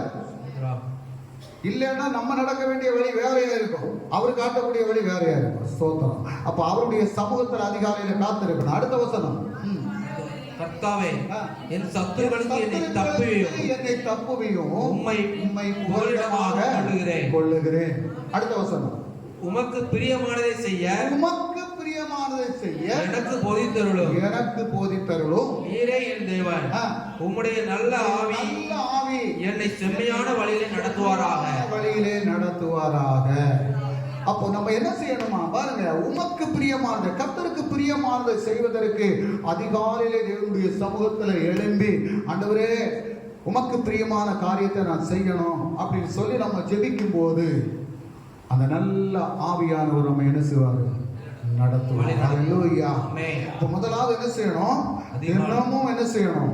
ஜெபிக்கக்கூடிய குடும்பமா மாற்றப்படும். இரண்டாவது ஒரு காரியம் என்ன செய்யணும் அப்படின்னா, எல்லா நாளும் வேதத்தை வாசிக்கணும். ஸ்தோத்திரம். என்ன செய்யணுமா? வேதத்தை வாசிக்கணும். வேத புஸ்தகம் எத்தனை பேர் கையில இருக்குது? எல்லாரும் கையில இருக்குதா? கொஞ்சம் தூக்கி காட்டுங்க பார்ப்போம். ஆமென். இல்லாதவங்க வேத புஸ்தகம் வாங்கிக்கணும். ஓகேவா? இந்த வேத புஸ்தகம் படிக்க தெரிஞ்சவங்க எல்லாரும் வேத புஸ்தகத்தை படிக்கணும். உலகத்துல அநேக புஸ்தகங்கள் இருக்குங்க, அநேக புஸ்தகங்கள் இருக்குது. ஆனா அந்த புஸ்தகங்கள் எல்லாம் நம்ம படிச்சு ஒரு முறை படிச்சு அடுத்த முறை நம்ம படிச்சு அப்படி சொன்னா நமக்கு அதுக்கு மேல நாட்டம் வராது. ஆனா இந்த வேத புஸ்தகம் மட்டும் நான் எத்தனையோ முறை படிச்சிருக்கிறேன். ஒவ்வொரு முறை படிக்கும் போதும் வேத வசனத்திலிருந்து கர்த்தர் ஒவ்வொரு விதமா பேசுறாரு. அதான் இப்போ தீபக்கு சொன்னது. ஸ்தோத்திரம். அப்ப வேத வசனத்துல ஒவ்வொரு விதமா ஒவ்வொருத்தையும் ஒவ்வொரு விதமா ஆண்டவர் பேசுவார். ஏன்னா அது பரிசுத்த ஆவியானவரால் நிரப்பப்பட்ட வார்த்தைகள். ஸ்தோத்திரம். ஒரு மனிதனாக எழுதப்பட்டது அல்ல, ஆவியானவரால் நடத்தப்பட்டு ஆவியானவரால் எழுதப்பட்ட வார்த்தைகள். அதுக்குள்ளால இருக்கக்கூடிய எல்லாம் பரிசுத்தமான எழுத்துக்கள். இந்த எழுத்துக்கள் நம்முடைய வாழ்க்கையை சரிபடுத்தக்கூடியது, நம்முடைய வாழ்க்கையை ஆசீர்வதிக்கக்கூடியது. அதனால தான் அந்த வேத புஸ்தகத்தை எல்லா நாளும் நம்ம படிக்கும் போது அந்த வேத புஸ்தகம் நம்மளை வழி நடத்தும். அந்த வேத புஸ்தகம் நமக்கு ஆசீர்வாதத்தை கொண்டு வரும். அந்த புஸ்தகத்தில் இருக்கக்கூடிய ஒவ்வொரு எழுத்துக்களும் நம்முடைய வாழ்க்கையை சரிபடுத்தும். அல்லேலூயா. சங்கீத புஸ்தகம் 1வது அதிகாரம் அதனுடைய 1-2 வசனத்தை படிங்க. துன்மார்க்கருடைய ஆலோசனையில் நடவாமலும் பாவிகளுடைய வழியில் இல்லாமலும் பரியாசக்காரர் உட்காரும் இடத்தில் உட்காராமலும் கர்த்தருடைய வேதத்தில் பிரியமாயிருந்து. அப்ப முதல்ல எதுக்கு சொல்லி இருக்கு? அந்த முத வசனத்தை ஒருக்கா கூட சொல்லுங்க, போடுங்க. துன்மார்க்கருடைய ஆலோசனையில் நடவாமலும் பாவிகளுடைய வழியில் இல்லாமலும் பரியாசக்காரர் உட்காரும் இடத்தில் உட்காரும். அப்ப நம்ம என்ன செய்யக்கூடாது? முதல்ல இந்த காரியங்களை எல்லாம் நம்ம செய்யக்கூடாது. ஸ்தோத்திரம். சிலவங்க என்ன செய்வாங்கன்னா, வேலைக்கு போகக்கூடிய இடத்துல ஒருத்தர் குற்றம் சொல்றது, குறை சொல்றது, மொபைல் போன்ல பேசி குற்றம் சொல்றது, குறை சொல்றது, இதெல்லாம் மாற்றணும். மாற்றிட்டு என்ன செய்யணுமா, அந்த குறை சொல்லக்கூடிய நேரத்துல, குற்றம் சொல்லக்கூடிய நேரத்துல, மற்றவங்களை குறித்து பழி சொல்லக்கூடிய நேரத்துல கர்த்தருடைய வேதத்துல 2வது வசனம், கர்த்தருடைய வேதத்துல பிரியமாயிருந்து இரவும் பகலும் அவருடைய வேதத்தில் தியானமாய் இருக்கிற மனுஷன் பாக்கியவான். ஸ்தோத்திரம். அப்ப இரவும் பகலும் கர்த்தருடைய வேதத்தை படிக்கிறதுக்கு ஒன்னு ஆயத்தப்படுத்தணும். ஸ்தோத்திரம். இன்னைக்கு நிறைய வீட்டுல பைபிள் இருக்குது. அது எங்க இருக்குது அப்படின்னு சொன்னா பூஜை ரூம்ல இருக்கும். ஸ்தோத்திரம். பூஜை ரூம்ல இருக்கும். ஞாயிற்றுக்கிழமை 10 மணிக்கு ஆராதனை முடிஞ்சோடனே கொண்டு வீட்டில் வைக்கிறது. அதுக்கப்புறம் அடுத்த ஞாயிற்றுக்கிழமை காலையில் 7 மணிக்கு தான் அதை கையில் எடுப்பாங்க. ஏன்டா மற்ற நேரம் இல்லை, எனக்கு படிக்கிறதுக்கு நேரம் இல்லை, எனக்கு வேலைக்கு தான் நேரம். ஸ்தோத்திரம். நீங்க வேத புஸ்தகத்தை படிக்கிறத விட எல்லாருடைய கையிலையும் உங்களுக்கு மொபைல் போன் இருக்கு. மொபைல் போன்ல வேத வசனம் உண்டு. அதை எடுத்து ஆடியோ போட்டு விட்டீங்கன்னா அது பாட்டில் பேசிட்டு அது சொல்லிட்டே இருக்கும். அதை நீங்க கேட்கணும். அதை கேட்டாலே போதும். நீங்க ஸ்தோத்திரம்.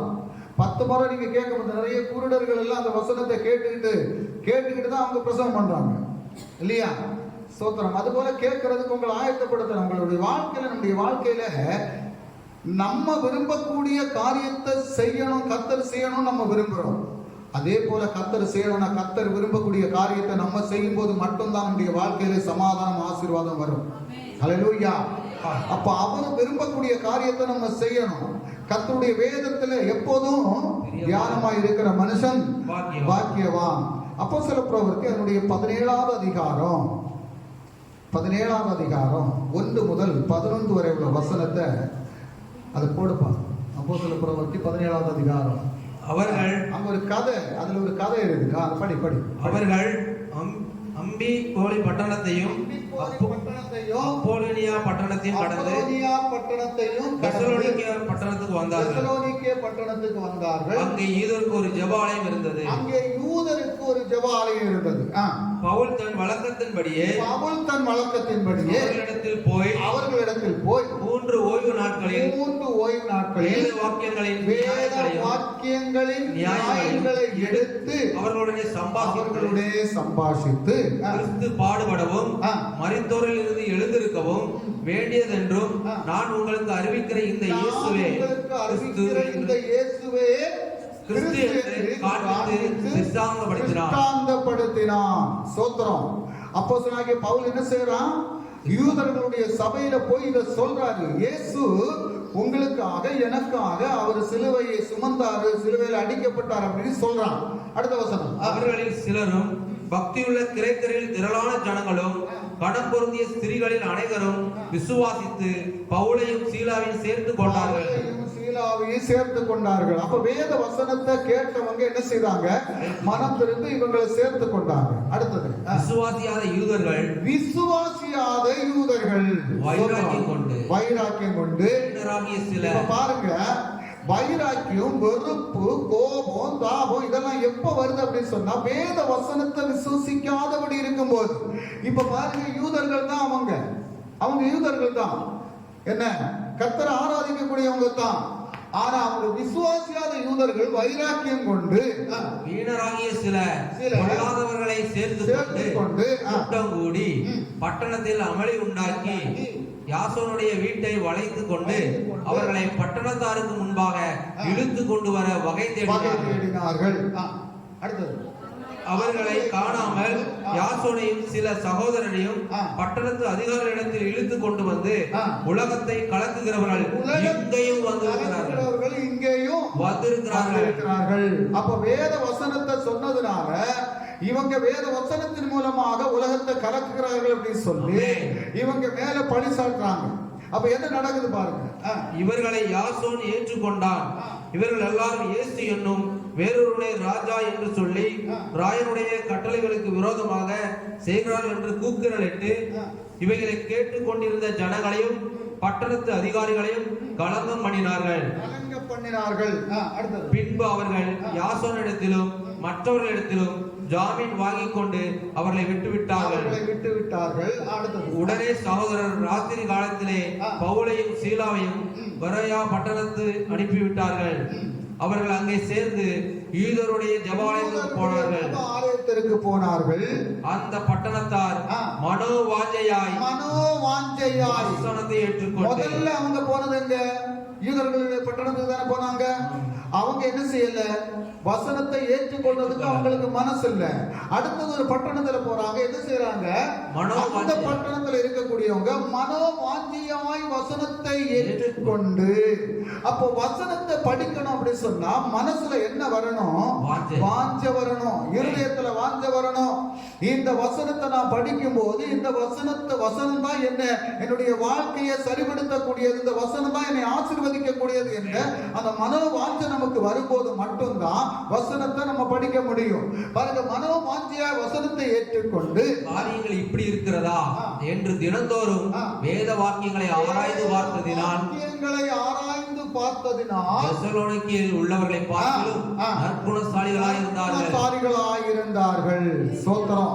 அப்ப வேத வசனத்தை நம்ம படிக்கும் போது நம்முடைய குணங்கள் மாறும், நம்முடைய எண்ணங்கள் மாறும், நம்முடைய சிந்தைகள் மாறும், நம்முடைய வாழ்க்கை ஆசீர்வதிக்கப்படும். அல்லேலூயா.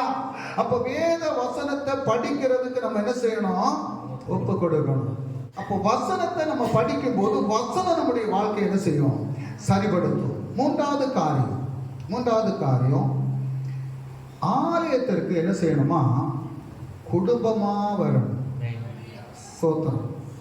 ஒரு குடும்பத்துல எத்தனை பேர் இருக்கிறாங்களோ அத்தனை பேரும் ஆலயத்துக்கு வரணும். அப்போ குடும்பத்துல எல்லாரும் ஆலயத்துக்கு வரல அப்படின்னு சொன்னா அவங்களுக்காக ஜெபம் பண்ணி அவங்களுக்கு கர்த்தரை குறித்து சொல்லி அவங்கள கொண்டு வரதுக்கு நம்ம பிரயாசப்படணும். என்ன செய்யணும்? நம்ம பிரயாசப்படணும். வாசிங்க, யோசுவாவின் புஸ்தகம் அந்த 22ஆம் அதிகாரம் 5வது வசனத்தை படிங்க. யோசுவாவின் புஸ்தகம் 22:5. ஆனாலும் நீங்கள் உங்கள் தேவனாகிய கர்த்தரில் அன்பு கூர்ந்து அவருடைய வழிகளில் எல்லாம் நடந்து அவர் கற்பனைகளை கைக்கொண்டு அவரை பற்றி கொண்டிருந்து அவரை உங்கள் முழு இருதயத்தோடும் உங்களை முழு ஆத்துமாவோடும் சேவிக்கிறதற்காக கர்த்தரின் தாசனாகிய மோசே உங்களுக்கு கற்பித்த கற்பனைப்படியேயும் நியாயப்பிரமாணத்தின்படியேயும் செய்யும்படி மாத்திரம் சாவதானமாய் இருங்கள் என்றார். ஸ்தோத்திரம். என்ன செய்யணுமா? ஆலயத்துக்கு வாரது எப்படி வரணுமா? சபைக்கு வாரது எப்படி வரணும்? முழு மனதோடு நீங்கள் உங்கள் தேவனாகிய கர்த்தரில் அன்பு கூறணுமா? ஸ்தோத்திரம். அப்ப தேவனுடைய சமூகத்துல வரும்போது அன்பு கூர்ந்து தேவனுடைய சமூகத்துல வரணும். முழு குடும்பமும் வரணும். ஸ்தோத்திரம். ஹல்லேலூயா. அதை தெளிவா எழுதி பாருங்க. அவருடைய வழிகளில் எல்லாம் நடந்து அவர் கற்பனைகளை கை கொண்டு. இன்னைக்கு நிறைய குடும்பங்கள்ல அவருடைய கற்பனைகளை நம்ம கை கொள்ளாதபடி இருக்கிறதுனால தான் நம்ம விரும்பக்கூடிய சில ஆசீர்வாதங்களை பெற்றுக்கொள்ள முடியாதபடி தடை வருகிறது. ஸ்தோத்திரம். இன்னொரு வசனம் இருக்குது. யோசுவாவின் புஸ்தகம் அதனுடைய 24வது அதிகாரம் 14-15 வசனம் படிங்க. 24:14-15. ஆகையால் நீங்கள் கர்த்தருக்கு பயந்து 14 அப்பொழுது ஜனங்கள் நீங்கள் கர்த்தருக்கு பயந்து அவரையும் உத்தமமும் உண்மையுமாய் சேவித்து. அப்போ என்ன செய்யணுமா? கர்த்தருக்கு பயப்படணும். ஒரு குடும்பம் கர்த்தருக்கு பயப்படக்கூடிய குடும்பமா இருக்கணும். அடுத்து என்ன செய்யணுமா? அவரை உத்தமும் உண்மையுமாய் சேவித்து உங்கள் பிதாக்கள் நதிக்கு அப்புறத்திலும் எகிப்திலும் சேவித்த தேவர்களை அகற்றிவிட்டு கர்த்தரை சேவியுங்கள். அப்ப நம்ம குடும்பத்துல ரட்சிக்கப்படாதபடி இருக்கக்கூடியவங்க என்ன செய்வாங்க? யாரை ஆராதிப்பாங்க? யார் ஆராதிப்பாங்க? ரட்சிக்கப்படாதபடி இருக்கக்கூடியவங்க பண்டத்தை சாத்தானதை ஆராதிப்பாங்க. அப்ப நம்ம என்ன செய்யறோம்? ரட்சிக்கப்பட்ட நம்ம என்ன செய்யறோம்? கர்த்தரை ஆராதிக்கிறோம். இப்ப கர்த்தரை ஆராதிக்கக்கூடிய நமக்கு என்ன வரும்? பிரச்சனை தான் வரும், ஆசீர்வாதம் வராது. ஸ்தோத்திரம். அப்போ யார் ரட்சிக்கப்படாதபடி இருக்கிறாங்களோ, யார் வசனத்தின்படி முடியாதபடி இருக்கிறாங்களோ அவங்களுக்காக தெய்வ சமூகத்துல நம்ம ஜெபிக்கணும். அப்ப அவங்க ரட்சிப்பை பெற்றுக்கொள்ளணும். அவங்க கர்த்தருக்குள்ளார வரணும். அவங்களுடைய விக்கிரக ஆராதனையை விட்டு விலகணும். அவங்ககிட்ட இருக்கக்கூடிய பொல்லாத காரியங்கள் மாற்றப்படணும். அப்ப அதற்காக நம்ம ஜெபிக்கும் போது அவங்க விடுதலையை பெற்றுக் கொள்ளுவாங்க. ஸ்தோத்திரம். ஹல்லேலூயா. அடுத்த வசனம். கர்த்தரை சேவிக்கிறது உங்கள் பார்வைக்கு ஆகாததை கண்டால் பின்ன யாரை சேவிப்பீர்கள் என்று இன்று தெரிந்து கொள்ளுங்கள். நதிக்கு அப்புறத்தில் உங்கள் பிதாக்கள் சேவித்த தேவர்களை சேவிப்பீர்களோ? நீங்கள் வாசம் பண்ணுகிற தேசத்து குடிகளாகிய எமோரியரின் தேவர்களை சேவிப்பீர்களோ? நானும் என் வீட்டாருமே கர்த்தரையே சேவிப்போம். ஹல்லேலூயா. அப்ப நானும் என் குடும்பமும் என்ன செய்யணும்? கர்த்தரை ஆராதிக்கணும், கர்த்தரை சேவிக்கணும், கர்த்தருடைய சமூகத்துல வரணும். அப்போ குடும்பமா தேவனுடைய சமூகத்துல வரணும். இந்த நாள் நீங்க ஒரு தீர்மானம் எடுக்கணும். என் குடும்பத்துல யாரெல்லாம் ரட்சிக்கப்படாதபடி இருக்கிறாங்களோ அவங்க ரட்சிப்பை பெற்றுக்கொள்ளணும். இந்த வருடத்துல அவங்க சபையில வரணும். அதற்காக நம்ம ஜெபிக்கணும். ஸ்தோத்திரம். சும்மா சொல்லிட்டு காரியம் கிடையாது. அதுக்காக தியாகம் பண்ணணும். ஸ்தோத்திரம். அதுக்காக தெய்வ சமூகத்துல விலை கொடுக்கணும். என்ன 6 மணிக்கு நம்ம வேலையை செய்கிறோம், 7 மணிக்கு டிவிக்கு முன்னால இருந்துட்டு என் குடும்பம் ரட்சிக்கப்படப்படாது. ஸ்தோத்திரம். எந்த நேரமும் ஒரு கொர்நேலியு போல தெய்வ சமூகத்துல இருந்து கேட்கணும். கொர்நேலியு அதுக்கு அப்படித்தான் கேட்டான் பாருங்க. ஸ்தோத்திரம். அப்போஸ்தலர் பிரவர்த்தி 10வது அதிகாரம் 24வது வசனத்தை படிங்க. அப்போஸ்தலர் பிரவர்த்தி 10வது அதிகாரம் 24வது வசனம்.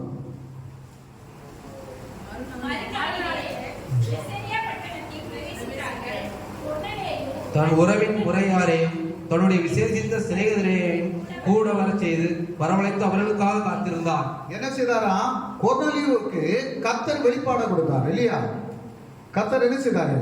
வெளிப்பாட கொடுத்தார். வெளிப்பாட கொடுத்த உடனே கொர்நேலியு என்ன செய்றாரு?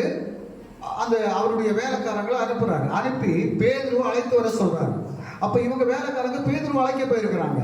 அப்ப பேதுருவை அழைத்து வருவதற்கு முன்பாக கொர்நேலியு அவருடைய ஃபேமிலி மட்டுமா இருந்தது இல்ல. அவர் என்ன செய்தாரு? என்ன சொல்லிருக்கு? மறுநாளிலே செசரியா பட்டணத்தில் பிரவேசித்தார்கள். கொர்நேலியு தன் உறவின் முறையாரையும் தன்னுடைய விசேஷித்த சிநேகிதரையும் கூட வரவழைத்து அவர்களுக்காக காத்திருந்தான். அப்ப நம்முடைய நண்பர்கள், நம்ம இடைபழகக்கூடியவங்க, நம்முடைய சொந்த பந்தங்கள் எல்லாருக்காகவும் நம்ம தெய்வ சமூகத்தில் ஜெபிக்கணும். அவங்களும் கர்த்தரை அறிந்து கொள்ளணும். நான் அனுபவிக்கக்கூடிய கர்த்தருடைய சந்தோஷத்தை நீங்களும் அனுபவிக்கணும். நான் விடுதலை பெற்றுக் கொண்ட அந்த கர்த்தருடைய விடுதலை நீங்களும் பெற்றுக் கொள்ளணும். அப்போ நம்ம ஒரு மனதோடு நம்ம கர்த்தரை ஆராதிப்பதற்கு நம்ம போகும்போது கர்த்தர் நம்மளை விடுதலை ஆக்குவார். நமக்கு ஒரு பெரிய ஆசீர்வாதத்தை கர்த்தர் தருவார். அப்போ அந்த கொர்நேலியுடைய இருதயத்தினுடைய வாஞ்சையை போல நம்முடைய இருதயத்துல வாஞ்சை உண்டாகணும். அப்படி வாஞ்சை உண்டாகும் போது என்ன நடக்கும் அப்படின்னு சொன்னா குடும்பமா ரட்சிப்புக்குள்ளால வரும். ஸ்தோத்திரம். சபை சீக்கிரமா நிறையும். ஹல்லேலூயா. சபை சீக்கிரமா நிறையும். சிலவங்க சொல்லுவாங்க அவங்கள்ட்ட சொன்னாலே கேட்க மாட்டாங்க, அவங்கள்ட்ட என்ன சொன்னாலும் வரமாட்டாங்க. நீ சொன்னா வரமாட்டாங்க, நான் கர்த்தர் சொன்னா வருவாங்க. ஸ்தோத்திரம். இவங்கள்ட்ட எத்தனை நாள் இவங்க சொன்னாங்க, இவங்க சொல்லி வந்தாங்களா? நீங்க சொல்லி வர மாட்டாங்க, கர்த்தர் சொன்னா வருவாங்க. ஸ்தோத்திரம். ஹல்லேலூயா. ஒரு மனுஷன் சொல்றதுனால வர மாட்டாங்க. ஏன் மனைவி ரட்சிக்கப்படலையா, புருஷன் ரட்சிக்கப்படல, நீங்க சொல்றதுனால நடக்காது. கர்த்தர் சொல்லணும். கர்த்தர் சொல்லணும்னா தேவனுடைய சமூகத்தில் அதுக்காக நேரம் செலவு பண்ணணும். கர்த்தருடைய சமூகத்தில் ஜெபிக்கணும். ஆண்டவரே, நான் மட்டும் பரலோகத்தை அடைஞ்ச போதாது, என்னுடைய குடும்பம் பரலோகத்தை அடையணும், என்னுடைய மனைவி பரலோகத்தை அடையணும், என்னுடைய புருஷன் பரலோகத்தை அடையணும், என்னுடைய பிள்ளைகள் பரலோகத்தை அடையணும். அவன் பிள்ளைகள் வாழ்க்கை ஆசீர்வதிக்கப்படணும். அப்படிப்பட்ட ஒரு ஜெபம் இந்த வருஷத்துல நீங்க ஜெபிக்கும் போது ஒவ்வொரு குடும்பத்திலையும் தெய்வீக சமாதானம் உண்டாகும். ஒவ்வொரு குடும்பமும் ரட்சிப்புக்குள்ளாக வரும். ஹல்லேலூயா. அப்ப தெய்வ சமூகத்துல என்ன செய்யணும்? முதலாவது என்ன செய்யணும்? நம்ம முதலாவது என்ன செய்யணும்? ஜெபிக்கணும். இரண்டாவது என்ன செய்யணும்? வேதத்தை வாசிக்கணும். மூணாவது என்ன செய்யணும்? குடும்பமா ஆலயத்துக்கு போகணும். எந்த குடும்பம் எல்லாம் குடும்பமா வரையிலையோ அந்த குடும்பம் எல்லாம் என்ன செய்யணும்? இந்த வருஷம் கடைசிக்குள்ளால குடும்பமா வாரதுக்காக நீங்க தெய்வ சமூகத்துல கேட்கணும். அடுத்து 4வது ஒரு காரியத்தை குறித்து பார்க்கலாம். கர்த்தருக்குள் சந்தோஷமா இருக்கணும். ஹல்லேலூயா. என்ன செய்யணும்? கர்த்தருக்குள் சந்தோஷமா இருக்கணும். ஸ்தோத்திரம். உலகத்தினுடைய அந்த ஆசா பாசங்கள் எல்லாம் இருந்தா அது சந்தோஷம் கிடைக்காது. இப்போ சில தண்ணி அடிக்கக்கூடியவன் இருக்கிறான், அவன் ஒரு கோட்டரை குடிச்சான்னா எவ்வளவு நேரம்? ஒரு 2 மணி நேரம். அந்த சந்தோஷம் இல்லை. ஸ்தோத்திரம். உண்மையா கர்த்தருக்குள் சந்தோஷமா இருக்கணும். கர்த்தர் தரக்கூடிய சந்தோஷத்தை அனுபவிக்கணும். அப்ப கர்த்தர் தரக்கூடிய சந்தோஷத்துல எந்த வேதனையும் இருக்காது, துக்கமும் இருக்காது. அப்ப அதை பெற்றுக் கொள்ளணும். பாருங்க, வாசிங்க. உபாகமம் புஸ்தகம் 12வது அதிகாரம் அதனுடைய 5, 6, 7 வசனத்தை வாசிக்கலாம். உங்கள் தேவனாகிய கர்த்தர் தம்முடைய நாமம் விளங்கும்படி உங்கள் சகல கோத்திரங்களிலும் தெரிந்து கொள்ளும் ஸ்தானமாகிய அவருடைய வாசஸ்தலத்தையே நாடி அங்கே போய் அங்கே உங்கள் சர்வாங்க தகனங்களையும் உங்கள் பலிகளையும் தசம பாகங்களையும் உங்கள் கை ஏறெடுத்து படைக்கும் படைப்புகளையும் உங்கள் பொருத்தனைகளையும் உங்கள் உற்சாக பலிகளையும் உங்கள் ஆடு மாடுகளின் தலையீற்றுகளையும் கொண்டு வந்து அங்கே உங்கள் தேவனாகிய கர்த்தருடைய சந்நிதியிலே புசித்து நீங்கள் கையிட்டு செய்ததும் உங்கள் தேவனாகிய கர்த்தர் உங்களை ஆசீர்வதித்ததுமான யாருக்காகவும் நீங்களும் உங்கள் குடும்பத்தாரும் சந்தோஷப்படுவீர்களாக. என்ன செய்யணுமா? என்ன செய்யணும்? ஸ்தோத்திரம். நம்ம ஜெயராம் பிரதரு சபைக்கு வர்றதுக்கு முன்னாடி அவர் என்ன செய்வாரா, ஒவ்வொரு வருஷமும் ஒரு மாடை வாங்குவாராம். அந்த மாட்டை வாங்கி அதை வளர்ப்பார். அது வளர்ந்து பெரிய காளமாடு ஆன உடனே அதை விற்பார். விற்று அந்த பணத்தை எடுத்து எங்கே கொண்டு போவாருன்னு சொன்னால் திருப்பதிக்கு கொண்டு போவார். அங்கே போய் மொட்டையும் போட்டு பணத்தையும் கொடுத்துட்டு வந்துடுவார். சோத்திரம். திருப்பதி மொட்டை போட்டு இவருக்கு பணம் அவ்வளோ மொட்டையாகி போச்சு. இவருக்கு பாக்கெட்டும் காலியாச்சு. கடைசியில் எழுந்து நடக்கவும் முடியாது, வேலைக்கு போக முடியாது, வீட்டிலேயே இருக்க முடியாத கண்டிஷன் ஆச்சு. சோத்திரம். என்ன நிமிர்ந்து நடக்க முடியாது, வேலை செய்ய முடியாது. அப்புறம் மொட்டை போட்ட அந்த திருப்பதி ஏழுமலையாரையும் காணல. என்ன எங்க போய் மொட்டை போட்டாரு, அவரே ஒருத்தரையும் காணல. கடைசியா ஐயையோ இவங்களை கொண்டு ஒன்னும் எனக்கு விடுதலை கிடைக்காது, என் இயேசுவால விடுதலை கிடைக்கும்னு ஓடி வந்தார். ஸ்தோத்திரம். அல்லேலூயா. ஒரே நாள் ஜெபத்துல கர்த்தர் விடுதலையை கொடுத்தார். அன்னையிலிருந்து இதுவரையிலும் வருஷம் 13 ஆச்சு. 13 வருஷமா அப்படிப்பட்ட ஒரு வியாதி வந்ததும் இல்லை.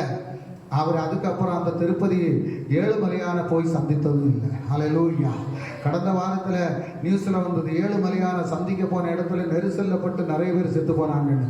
எதுக்கப்பா போறீங்க? உங்க இருதயத்தில் வசிக்கக்கூடிய தெய்வத்தை நீங்க தேடினா போதாதா? அல்லேலூயா. என்ன அப்படி நெரிசல்ல போய் அவரை பார்க்கறதுனால உங்களுக்கு என்ன கிடைக்குது? உங்களுடைய இருதயத்துல தான் கர்த்தர் வசிக்கிறார். ஒரு ஆள் எல்லா இடமும் ஊரா போனாராம். ஸ்தோத்திரம். ஊரா போய் அவருக்கு எந்த சமாதானமும் இல்லை. சமாதானத்தை தேடி ஊரா போயிருக்கிறாரு. கடைசி அவரு என்ன தெரிஞ்சுக்கிட்டாரு அப்படின்னா, சமாதானத்தை தரக்கூடிய தேவன் என்னுடைய இருதயத்துக்குள்ள தான் இருக்கிறாரு, நான் இனி அங்கெல்லாம் போக மாட்டேன் அப்படின்னு சொல்லி அவர் ஒரு தீர்மானம் எடுத்தாராம். கர்த்தர் அவரை சமாதானப்படுத்தினாரா. ஹல்லேலூயா. அதே போல நம்ம ஒரு தீர்மானம் எடுக்கும் போது கர்த்தர் நமக்கு சமாதானத்தை தருவார். நம்முடைய இதயத்துக்குள்ளால இருக்கக்கூடிய தேவனை நம்ம என்ன செய்யணும்? துதிக்கணும். அவர் சொல்லக்கூடிய இடத்துல வரணும். இங்க வசனம் சொல்லுது, குடும்பமா எங்க வரணுமா? ஆலயத்துக்குள்ளால வந்து என்ன செய்யணும்?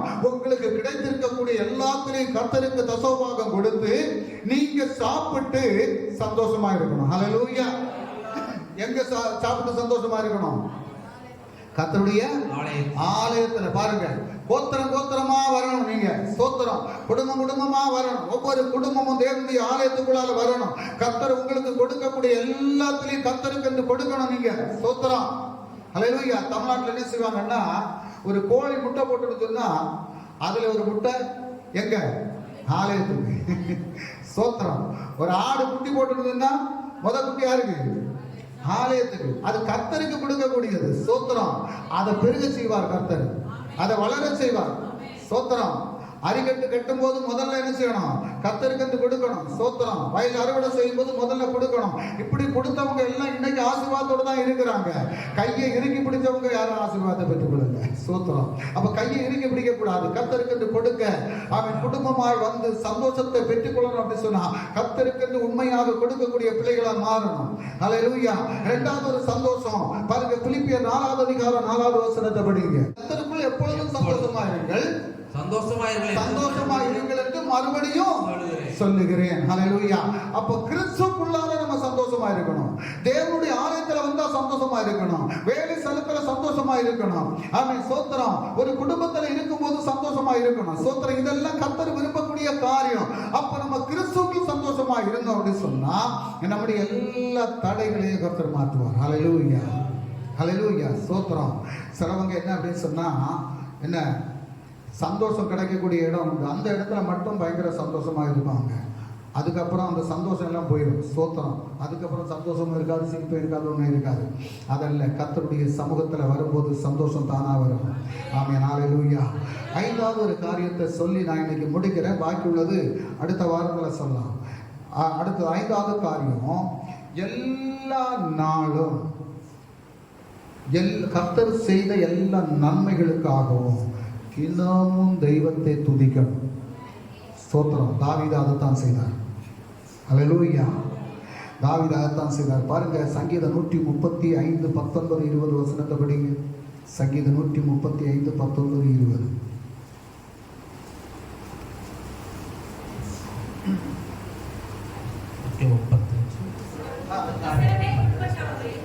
இஸ்ரவேல் குடும்பத்தாரே கர்த்தரை ஸ்தோத்திரியுங்கள். ஆரோன் குடும்பத்தாரே கர்த்தரை ஸ்தோத்திரியுங்கள். அடுத்தது, லேவி குடும்பத்தாரே கர்த்தரை ஸ்தோத்திரியுங்கள்.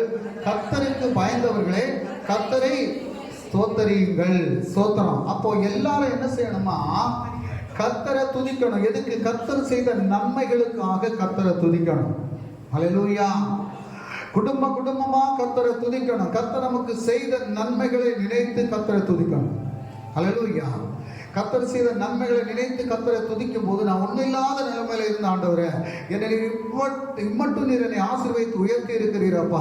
ஆகாரத்துக்கு வழி இல்லாம நான் வந்த ஆண்டவரே, எனக்கு இன்னைக்கு திருப்தியாய் ஆகாரம் சாப்பிடும்படியாக நீர் எனக்கு உதவி செய்திருக்கிறீரப்பா. வேலை இல்லாதபடி இருந்த ஆண்டவரே, நீர் நல்ல ஒரு வேலையை கொடுத்திருக்கிறீரப்பா. என்னுடைய சரீரத்துல பலவீனத்தோடு வந்த ஆண்டவரே, இன்னைக்கு நல்ல பலத்தை தந்திருக்கிறீரப்பா. நான் குழந்தை செல்வம் இல்லாதபடி வந்தேன், எனக்கு ஒரு குழந்தை செல்வத்தை கொடுத்திருக்கிறீரப்பா. நான் திருமணத்திற்காக காத்திருந்தேன், எனக்கு நல்ல மனைவியை கொடுத்திருக்கிறீரப்பா. ஒரு வாகனத்திற்காக காத்திருந்தேன், எனக்கு நல்ல ஒரு வாகனத்தை கொடுத்திருக்கிறீரப்பா. இப்படி ஒவ்வொரு காரியத்துக்கும் கர்த்தர் செய்த ஒவ்வொரு நன்மைகளை நினைத்து நினைத்து கர்த்தரை துதிக்கும்படியாக நம்மை ஆயத்தப்படுத்திக் கொண்டோம் என்றால், நிச்சயமாக நம்முடைய வாழ்க்கையில ஒரு பெரிய சமாதானமும் ஒரு பெரிய ஆசீர்வாதமும் ஒரு பெரிய சந்தோஷத்தையும் நாம் பெற்றுக்கொள்ள முடியும். அல்லேலூயா.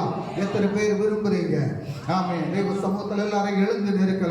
அப்படி எழுந்து நின்று ஒரு பாடலை பாடி நாம் கர்த்தரை மகிமைப்படுத்தலாம்.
நன்றி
நானும் என் வீடும் என் வீட்டாரும் கர்த்தரையே சேவிப்போம். நாங்கள் குடும்பமாய் கர்த்தரை சேவிப்போம். நாங்கள் குடும்பமாய் கர்த்தரை ஆராதிப்போம். நாங்கள் குடும்பமாய் கர்த்தருடைய நன்மையை அனுபவிப்போம். நாங்கள் குடும்பமாய் கர்த்தரால் போஷிப்பிக்கப்படுவோம். நாங்கள் குடும்பமாய் கர்த்தருடைய பாதுகாப்பை பெற்றுக் கொள்வோம். நாங்கள் குடும்பமாய் தேவனுடைய ராஜ்யத்துக்குள் பிரவேசிப்போம். கர்த்தாவினுடைய வார்த்தைகளுக்காக மக்கள் நன்றி.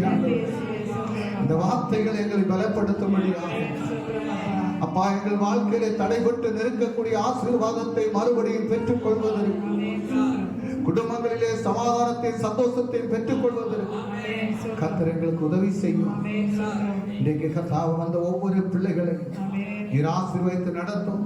உங்களுடைய மடக்க யாத்திரைகள் எல்லாம் கர்த்தர் கூட மறுபடியும் நாங்கள் ஒருவரை ஒருவர் காணுவரை இன்றைக்கு சிறகின்களை மறைத்து பாதுகாத்துக் கொள்ளும். இயேசு கிறிஸ்து வல்லமுள்ள நாமத்தில் செபிக்கிறோம் ஜீவனுள்ள நல்ல பிதாவே, ஆமென். என் ஆத்துமாவே கர்த்தரை ஸ்தோத்திரி, என் முழுவதும் பரிசுத்த நாமத்தை ஸ்தோத்திரி. என் ஆத்துமாவே கர்த்தரை ஸ்தோத்திரி, கர்த்தர் செய்த சகலவாரங்களை மறவாதே. ஆமென். நாம் ஆசீர்வாதத்திற்காய் தலைகளை வணங்கலாம். கர்த்தராகிய இயேசு கிறிஸ்து நாமம் பிதாவின் கருணையும் பரிசுத்த ஆவியானுடைய சமாதானமும் சந்தோஷமும் கூட்டாயுமே நாம் ஒவ்வொருவரின் மேலும் கர்த்தருடைய இரண்டாம் வருகை வரை இருக்குமாறாகட்டும். ஆமென். சேர்ந்த கர்த்தருக்கு ஹல்லேலூயா, ஹல்லேலூயா, ஹல்லேலூயா. ஆமென். கர்த்தாவே வேணும்.